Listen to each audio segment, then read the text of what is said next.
తెలంగాణ ప్రభుత్వం ప్రతిష్టాత్మక చేపట్టిన కులగణన సర్వేపై రాజకీయ రగడ జరుగుతున్న వేళ కాంగ్రెస్ నేత షబ్బీర్ అలీ కొత్త వాదన తెరపైకి తీసుకొచ్చారు. గత ప్రభుత్వం నిర్వహించిన సమగ్ర కుటుంబ సర్వే మీద సిబిసిఐడి విచారణ చేయాలని ఆయన కోరారు. ఈ మేరకు సీఎం రేవంత్ రెడ్డికి ఆయన లేఖ రాశారు. సమగ్ర కుటుంబ సర్వే రిపోర్ట్ ఇప్పటివరకు తెలంగాణ ప్రజలకు తెలియదని అన్నారు షబ్బీర్ అలీ.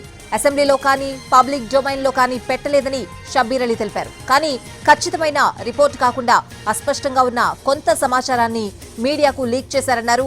దీనికోసం 100 కోట్లు ఖర్చు చేశారని షబ్బీర్ అలీ తన లేఖలో పేర్కొన్నారు. అంతేకాదు ఆనాడు ప్రజల వద్ద నుంచి సేకరించిన వ్యక్తిగత సమాచారాన్ని కూడా ప్రైవేట్ కంపెనీలకు అమ్ముకున్నారని ఆరోపించారు.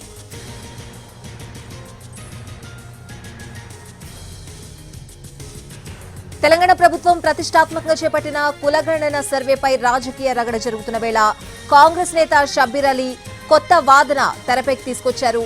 ఆయన సీఎం రేవంత్ రెడ్డికి ఒక లేఖ కూడా రాశారు. ఆ లేఖ పూర్తి సారాంశం అడిగి తెలుసుకుందాం. మా ప్రతినిధి చారి ఉన్నారు. చారి, 2014లో సమగ్ర కుటుంబ సర్వే చేసినటువంటి ఎపిసోడ్ మీద మళ్ళీ చర్చ తెర మీదకి వచ్చింది. నిన్న తెలంగాణ ప్రభుత్వం కులగణన చేసినటువంటి నేపథ్యంలో పాత సర్వేల ప్రకారం ఈ తప్పుల తడక ఉంది అనేటువంటి చర్చని తెర మీదకి తీసుకొచ్చినటువంటి నేపథ్యం. అయితే గతంలో 2014లో సర్వే చేసి 100 కోట్లు ఖర్చు పెట్టి సర్వే చేసినటువంటి ఈ వివరాలన్నింటినీ కూడా పబ్లిక్ డొమైన్ లో పెట్టకుండా ప్రైవేటు కంపెనీలకు ఇచ్చారనేటువంటి అంశాన్ని ఆయన ఆరోపిస్తూ సీఎం రేవంత్ రెడ్డికి కొద్దిసేపటి క్రితమే లేఖ రాశారు. సిబిసిఐడితో విచారణ జరిపించాలని కొద్దిసేపటి క్రితమే షబ్బీర్ అలీ సీఎం కి లేఖ రాశారు. అయితే ప్రస్తుతం జరుగుతున్నటువంటి ప్రచారంలో తప్పుల తడకగా ఉన్నటువంటి వివరాలన్నింటినీ, శాస్త్రీయబద్ధంగా లేని వివరాలన్నింటినీ సోషల్ మీడియాలో ప్రచారం చేస్తూ పబ్లిక్ డొమైన్ లో పెట్టకుండా గత ప్రభుత్వం ఈ సమాచారాన్ని తప్పుగా వినియోగించుకుందనేటువంటి అంశాన్ని ఆయన ప్రధానంగా లేఖలో పేర్కొన్నారు. ప్రస్తుతం జరుగుతున్నటువంటి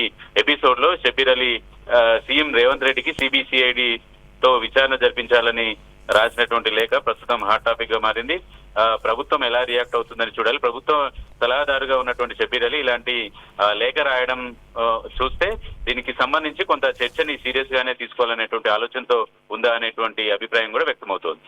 right Chari, thanks for the updates.